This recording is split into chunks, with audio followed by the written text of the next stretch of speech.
भरतपुर धौलपुर के जाटों को केंद्र में ओबीसी आरक्षण की मांग को लेकर लगातार महापड़ाव जारी है। सरकार से ही वार्ता हो रही है। सरकार द्वारा जो मुख्यमंत्री द्वारा जो कमेटी बनाई गई है उसके जो मेंबर हैं विधायक डी कुमेर शैलेश सिंह हमारे साथ मौजूद हैं। अब बताया जा रहा है कि पहले जयपुर में वार्ता हुई लेकिन अब कमेटी दिल्ली जाएगी और केंद्र के जो नेता है उनके सामने इस मसले को रखने वाली है। किस तरह की चीजें अब रहने वाली है? देखिए, सबसे पहले मैं आपके चैनल के माध्यम से सभी देशवासियों को बहुत बहुत बधाई देना चाहूँगा कि जैसे 22 जनवरी को जो हमारे आस्था के प्रतीक भगवान श्री राम का जो प्राण प्रतिष्ठान अयोध्या में रामलला की हुई है, उसके लिए पूरे देशवासियों को बहुत बहुत बधाई। और भरतपुर धौलपुर के जाटों के आरक्षण को लेकर जो मांग लंबे समय से चलती आ रही है, उसको लेकर धरना हमारे जयचौली में चल रहा है।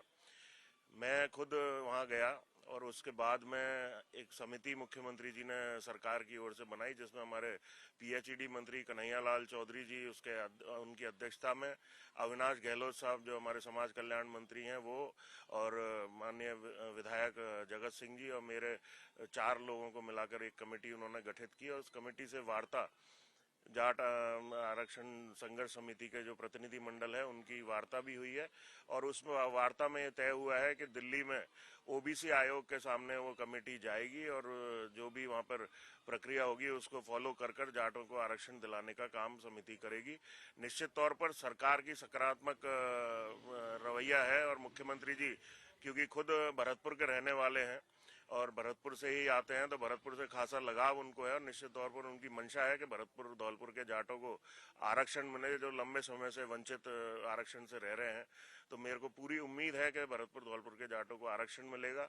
लेकिन साथ साथ मेरे को ये भी लगता है कि जब सरकार जाटों के साथ है हर तरीके से, जब शुरुआत में जाटों को आरक्षण मिला तो माननीय प्रधानमंत्री अटल बिहारी वाजपेयी जी के समय मिला, और जब राजस्थान में जाटों को आरक्षण मिला भरतपुर धौलपुर के को, तब माननीय वसुंधरा जी के नेतृत्व में मेरे पिताजी द्वारा ओबीसी आयोग का गठन करवा कर दिलवाया गया।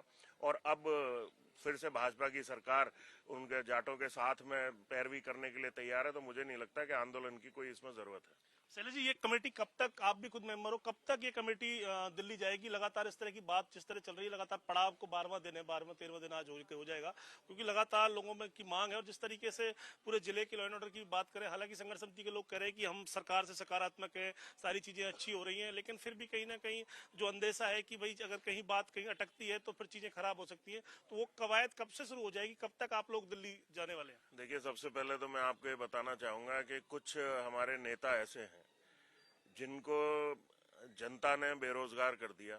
वो अपना कहीं ना कहीं इस जाट आरक्षण के माध्यम से अपना रोजगार तलाशने का काम कर रहे हैं। तो मैं समझता हूं कि ये जाटों का जो आरक्षण है उसको सरकार की दिलाने की मंशा है, लेकिन बावजूद उसके वो अपनी राजनीति की रोटियां सेकने में लगे हैं।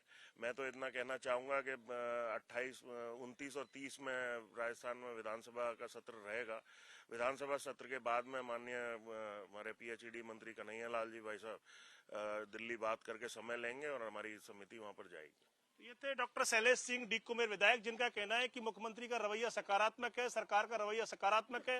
पहले भी जाटों को भाजपा ने आरक्षण दिया है और कुछ लोग इसमें राजनीति कर रहे हैं। जो लोग अब बेरोजगार हो गए हैं वो अपना रोजगार तलाश रहे हैं, इस तरह की बात भी कही है, निशाना भी साधा है। वीडियो जर्नलिस्ट के साथ देवेंद्र सिंह, जी मीडिया, भरतपुर।